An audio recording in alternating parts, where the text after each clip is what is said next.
Hello everyone and welcome back. So this video is a continuation of the earlier video in which we were discussing the point of sharing the document with other collaborators.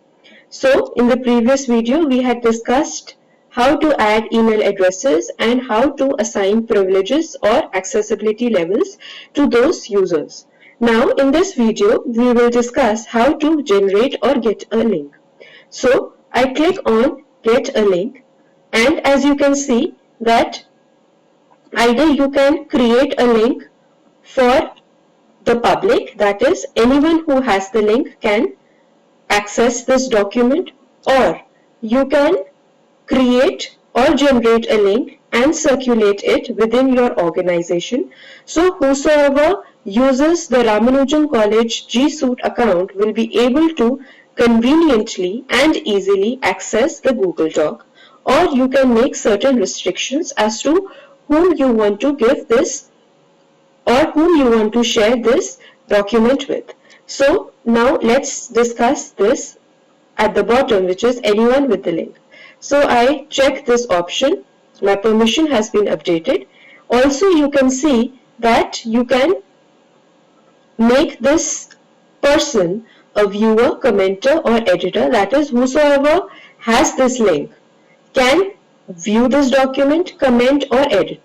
So all these three permission levels have already been explained while I was discussing it in the previous video. So let's say I want to make this document for viewing purpose only and I select viewer. So I copy this link and I paste this in the tab. I press enter and as you can see that I am easily able to access this document, and being a viewer only, I don't have any other permissions. I can neither edit nor do anything else. Okay, so coming back to the place where I was explaining, this was about anyone with the link. So you can elevate the status of being from being a viewer to being a commenter or an editor. Now, suppose you want to share this link with your organization members only, that is whosoever has got the G Suite account of Ramanujan College can also access this link. So what you do is you elevate the status, and what you will do is you will copy this link. So let me see if I am able to access this link or not. No, I am not able to access this link because currently I am logged in from my personal email ID, which is created on the Gmail account and not on the Ramanujan College domain. So what I'll do is I'll click on this, and this will ask me whether I can log in from another account. Yes, I can log in here. So I will use another account of mine which is on the Ramanujan College domain. So what I'll do is I'll use this account which is created on Ramanujan domain, and I press next and I choose an account for continuation.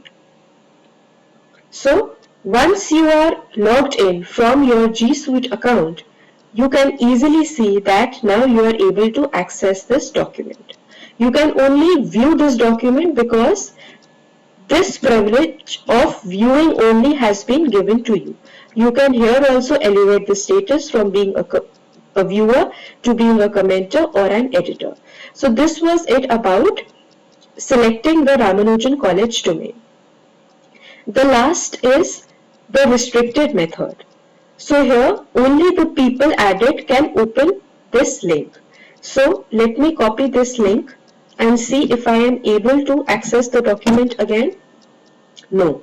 So as you can see that I have logged in from my Gmail account, and this particular email ID has not been shared or given access to me. So that is why I can see that I need access. So for this, the owner has to share or enter this email ID here to give this document access to this person. So I enter this and I share anyway.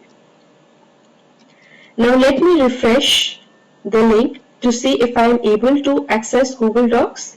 Yes, I am able to access Google Docs because I have been given this right to access my Google Docs. So here in this video, we have seen how to get a link and how to associate various type of privileges with this particular link. So this was it in this video. In the next video, we will discuss the concept about version history. Thank you.